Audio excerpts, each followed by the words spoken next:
En la actualidad, miles de especies marinas de océanos, ríos y lagos se han visto perjudicados, principalmente por empresas que arrojan desechos químicos al agua, sin tomar en cuenta las medidas preventivas y de seguridad que deben seguir al deshacerse de estos residuos. Esto ha dado mucho de qué hablar a lo largo del tiempo, pero desgraciadamente aún no se ha tomado la conciencia necesaria al respecto. Es por esto que se aborda en el siguiente video una de las situaciones más perjudiciales para el ambiente, los derrames químicos, y de manera más específica, los derrames de petróleo. Los derrames de petróleo ocurren por diversas razones. Sin embargo, la más común de estas es la ruptura o falla de las tuberías de empresas petroleras, seguidas por derrames causados por accidentes de buques o camiones. Si bien, al tomar en cuenta que el petróleo forma parte del grupo de los hidrocarburos y que, por tanto, no es soluble en agua, los derrames de esta sustancia generan un gran impacto realmente negativo en los océanos. Es decir, cuando los derrames ocurren en un cuerpo de agua, los productos tóxicos del petróleo permanecen por mucho tiempo en la superficie, evitando que el aire entre en el agua, afectando directamente a peces, animales y plantas. Los derrames de petróleo también pueden afectar a los seres humanos, puesto que al permanecer ciertos productos químicos en el agua, se vuelve insegura para su consumo, incluso después de que el petróleo visible haya sido retirado. Comencemos por definir qué son los hidrocarburos. Los hidrocarburos son compuestos orgánicos que tienen como base principal carbono e hidrógeno. Estos no suelen ser biodegradables y también son lipofílicos. Son compuestos simples de los cuales se derivan todos los demás, como el petróleo, gas natural, condensados, líquidos de gas natural e hidratos de metano. Los hidrocarburos pueden presentarse en los distintos estados de la materia, como líquidos, gases y sólidos. Estos se crean a partir de la transformación térmica de la materia, que contiene algunas rocas madre, que comienzan a transformarse en petróleo o gas, al estar expuestos a alta temperatura y presiones. Ahora bien, para entender mejor de lo que estamos hablando, debemos profundizar en cuáles son las estructuras químicas de los compuestos. En este caso sería el petróleo y el agua. Pero, tomando en cuenta que el petróleo es un derivado de los hidrocarburos, vamos a conocer la estructura molecular de los hidrocarburos. Primero que nada, debemos tener en cuenta que los hidrocarburos consisten en un esqueleto de átomos de carbono unidos a átomos de hidrógeno. Únicamente se forman por estos dos elementos. Las cadenas de carbono pueden ser lineales o ramificadas, abiertas o cerradas, y se clasificarán en aromáticos o arenosos, que son ciclos caracterizados por tener un núcleo en común. A este se le llama benceno. Y estos aromáticos se dividen en dos, que serán los monocíclicos y policíclicos. Los monocíclicos se forman a partir de la sustitución de una molécula de hidrógeno del anillo bencénico por cadenas naturales, que son residuos hidrocarbonados. Por otro lado, los compuestos policíclicos contienen dos o más núcleos de benceno, como se muestra en la imagen. Los alifáticos son aquellos constituidos por carbono e hidrógeno y caracterizados por no ser aromáticos, es decir, sus cadenas pueden ser tanto lineales como ramificadas, pero no tienen benceno en su estructura. Los hidrocarburos saturados o alcanos están compuestos en su totalidad por enlaces simples. Los hidrocarburos no saturados se dividen en dos, que serán los alquenos y los alquinos. Los alquenos se caracterizan por tener enlaces dobles y los alquinos se caracterizan por formar enlaces triples entre sus átomos. Ahora analizaremos la molécula del agua. Primero que nada debemos tomar en cuenta que esta molécula es la más abundante en los seres vivos y conforma de un 70 a un 90% del peso de los organismos, siendo primordial en su metabolismo. Esta molécula está formada por un átomo de oxígeno y dos átomos de hidrógeno. Esta molécula forma enlaces covalentes, donde cada átomo de hidrógeno en la molécula comparte un par de electrones con el átomo de oxígeno. Así, el oxígeno tiene dos pares de electrones no enlazantes. Es entonces que existen 4 pares de electrones rodeando a un átomo de oxígeno, 2 pares que forman enlaces covalentes con los átomos de hidrógeno y 2 pares que no son compartidos en el lado contrario. Una vez que conocemos las estructuras químicas de los hidrocarburos y del agua, vamos a revisar sus propiedades físicas y químicas. Bueno, como ya había mencionado anteriormente, los hidrocarburos son un conjunto de compuestos formados únicamente por carbono e hidrógeno y se organizan en diversas estructuras dependiendo del tipo de hidrocarburo. Para estos compuestos, el punto de ebullición aumentará a medida que se aumenta la cantidad de los átomos de carbono o el tamaño de la molécula. Esto se debe a que las fuerzas intermoleculares son mayores cuando la molécula es más grande. Por ejemplo, el punto de ebullición del butano es de menos 0.5, mientras que el punto de ebullición del nonano es de 150.8. Sucederá lo mismo con la densidad, es decir, esta propiedad también aumenta cuando la molécula es de mayor tamaño. Por su parte, los hidrocarburos se caracterizan por ser insolubles en agua. Esto se debe a que las cargas eléctricas de cada molécula están separadas y por lo tanto son sustancias polares. También una de las propiedades químicas de los hidrocarburos es su combustibilidad. Todos los hidrocarburos pueden llegar a la oxidación completa ante la presencia de oxígeno o de una fuente de calor. Por otro lado tenemos el agua. El agua presenta una anómala variación de su densidad con respecto a su temperatura, es decir, la densidad del agua en su estado líquido suele ser de 0.958 kilogramos por litro a una atmósfera de presión y se mantendrá siempre y cuando permanezca en un rango de 0 a 100 grados centígrados. Sin embargo, cuando la temperatura baja a los 0 grados y pasa al estado sólido, su densidad disminuye hasta 0.917 kilogramos por litro. Finalmente, en estado gaseoso, a una temperatura superior a los 100 grados centígrados y una atmósfera de presión, su densidad disminuirá a 0.596 kilogramos por metros cúbicos. Bueno, para poder identificar los diferentes tipos de fuerzas, primero debemos saber qué es una fuerza intermolecular.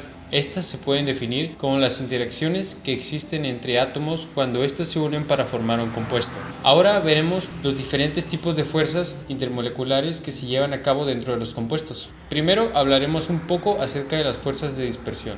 Este tipo de fuerzas se encuentran en compuestos de tipo no polar. Los puentes de hidrógeno son interacciones entre átomos de hidrógeno con átomos más electronegativos. Cabe destacar que los átomos de hidrógeno de este tipo de enlaces deben estar unidos a átomos muy electronegativos, tales como el oxígeno, el flúor o el nitrógeno. Después tenemos a las fuerzas ion-dipolo. Estas se dan cuando una molécula polar interactúa con un compuesto iónico. Debido a que los compuestos polares tienen dipolos, estos son capaces de interactuar con los aniones y cationes de los compuestos iónicos. Esto da lugar a las interacciones de tipo ion-dipolo. También tenemos las fuerzas dipolo inducido. Este tipo de fuerzas se hace presente cuando un compuesto covalente puro interactúa con un ion. Las cargas del ion son capaces de polarizar la molécula covalente. Esto le induce un dipolo, de ahí su nombre. Las interacciones dipolo-dipolo son las que se dan entre compuestos con momentos dipolo permanentes. Los hidrocarburos que componen el petróleo en su mayoría solamente experimentan fuerzas de dispersión debido a su naturaleza no polar. ¿Por qué el petróleo permanece en la superficie del agua? Bueno, el petróleo es una materia prima que se considera fundamental. Sin embargo, a menudo ocurren accidentes que traen consigo consecuencias devastadoras que generan un gran daño ecológico. Al derramarse un hidrocarburo en ecosistemas acuáticos como lo son los mares, ríos o lagos, este empieza a esparcirse por la superficie. Su velocidad va a depender de su viscosidad y volumen. En este caso, aquellas moléculas presentes en el petróleo que tengan una poca viscosidad son capaces de esparcirse más rápido que los que tienen una alta viscosidad. A medida que esto sucede, su grosor disminuye, cambia su aspecto y hasta su coloración. ¿Pero por qué queda el petróleo en la superficie? Como sabemos, los hidrocarburos cuentan con enlaces muy distintos a los del agua y esto hace que sea insoluble en ella, por lo que al interactuar va a generar una capa que impedirá la unión. Todo ello igual dependerá de la composición, de la temperatura o la turbulencia del agua, pues los componentes con más peso del petróleo son completamente insolubles. Por el contrario, los más ligeros, como suelen ser aromáticos de tipo benceno y tolueno, son un poco solubles. Sin embargo, suelen ser más volátiles y pierden la evaporación de 10 a 1000 veces más rápido de lo que llega a disolverse en muy bajas concentraciones, lo que provoca que la concentración del hidrocarburo supere una parte por millón y que la disolución no aporte una contribución para eliminar el hidrocarburo de la superficie. Ahora veremos la toxicidad de los hidrocarburos para los seres humanos. Primeramente veremos sobre los hidrocarburos aromáticos. Estos son utilizados para la fabricación de detergentes y explosivos, así como plásticos y pinturas, entre otras muchas cosas. Cuando un compuesto de este tipo interactúa con la piel, este genera irritación, así también cuando entra en contacto con mucosas. Ingerir o inhalar este tipo de sustancias puede provocar arritmia cardíaca, así como también irritación en el afectado. Euforia y crisis convulsivas. También se atribuyen casos de depresión del sistema nervioso central y paro respiratorio. Para los hidrocarburos halógenos, la cosa no es muy diferente, ya que estos en contacto con la piel o cualquier mucosa pueden provocar irritación. Ingerir o inhalar estas sustancias provoca depresión del sistema nervioso central, así como depresión cardiorrespiratoria y pues una exposición prolongada con este tipo de sustancias provoca arritmias y nefrotoxicidad. Estos síntomas de intoxicación actúan de manera muy similar con la fauna marina, así como la terrestre. Cuando existen derrames, esto contamina el ecosistema, destruyendo el hábitat y dando lugar a diferentes tipos de intoxicación, ya que el petróleo contiene un alto porcentaje de hidrocarburos en su composición. Existen varios métodos para la separación de hidrocarburos, como lo son la electrocoagulación, la biodigestión y la fitorremediación. La electrocoagulación es un método para la depuración de aguas residuales. En este proceso se genera una elevada carga de cationes que estabilizan los contaminantes del agua residual. Se forman hidróxidos complejos y estos tienen la capacidad de absorción produciendo agregados flujos con los contaminantes. Este permite la eliminación de contaminantes como aceites, grasas, como metales pesados, coloides, moléculas orgánicas, colores, etc., que están en suspensión disueltos en cúmulos de aguas residuales muy diversas, procedentes de las industrias. Por otro lado, la biodigestión es una solución viable para los derrames de crudo y descontaminación de los ecosistemas acuáticos, con la utilización de bacterias para la limpieza en caso de desastres de este tipo. Fitorremediación. Esta opción también es una alternativa potencialmente viable con el acertado uso de ciertos tipos de plantas. Las ventajas son que las plantas son capaces de llevar a cabo reacciones químicas descomponiendo el hidrocarburo para transformarlo en compuestos menos nocivos para el ambiente, aunque también tiene sus contrapartes porque algunos tipos de plantas son muy sensibles a los compuestos que existen en el petróleo, por lo cual se necesita un profundo análisis de la zona para poder determinar qué clase de planta es viable para la filtración.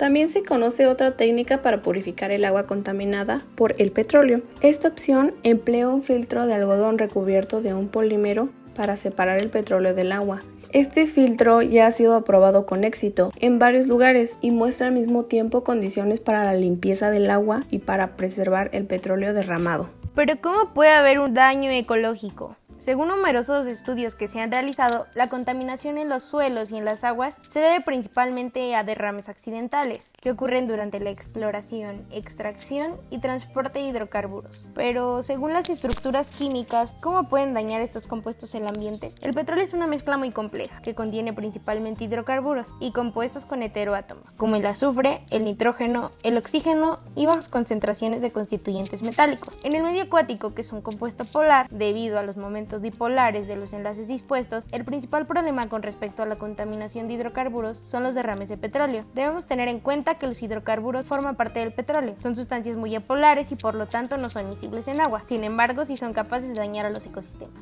Los ecosistemas que son más afectados la mayoría de veces son dependientes de plantas y de algas. Estas praderas marinas suelen tener un gran daño, así como los arrecifes de coral, pues muchas de las algas viven en simbiosis con los corales. Por otro lado, las especies que se encuentran viviendo como algún sustrato, en ejemplo las esponjas, tampoco pueden huir de este tipo de agresiones. Al penetrar los componentes del petróleo en el metabolismo de especies como algas, mejillones y almejas, que son sumamente sensibles a los contaminantes, se puede generar inhibición. Asimismo, la acumulación de tóxicos en su membrana celular ocasiona la dificultad entre la interacción del mundo exterior y sus células. De igual forma, especies como las tortugas, los delfines o las ballenas que deben de subir a respirar a la superficie entran en contacto con este tipo de vertido y pueden sufrir obturaciones en sus vías respiratorias. En el caso de las aguas subterráneas, el mayor deterioro se manifiesta en un aumento de la salinidad como consecuencia de algunos elementos que también forman parte del petróleo. En estas situaciones, al aumentar el contenido salino en mantos acuíferos, el agua se vuelve nociva para el consumo, afectando nuevamente no solo a nosotros como humanos, sino a todas las especies que dependamos de ellos. Los derrames de petróleo en tierras tienen también consecuencias severas. Los hidrocarburos producen una alteración del sustrato original, en que se implantan las especies vegetales, dejando suelos inutilizables durante años. La flora que solía crecer en estas regiones puede cambiar drásticamente e incluso especies endémicas pueden desaparecer por completo al ser destruido su hábitat. Otro claro ejemplo son las aves, que al descender a conseguir alimento pueden quedar atascadas en estas sustancias espesas, tales como lo es el petróleo, quedando parte de este vertido en sus plumas.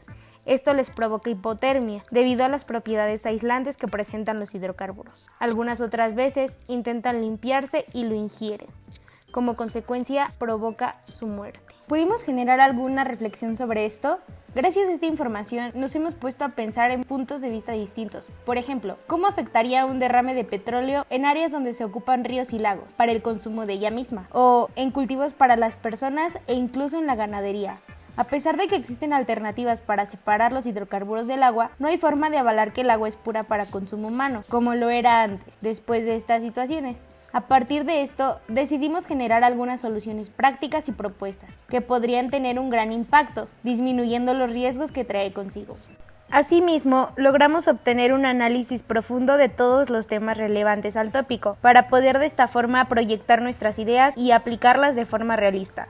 A lo largo de la duración del proyecto, hemos logrado comprender cómo las propiedades de los elementos, como su geometría, su polaridad y su solubilidad, se relacionan estrechamente con cómo sucede un derrame de petróleo.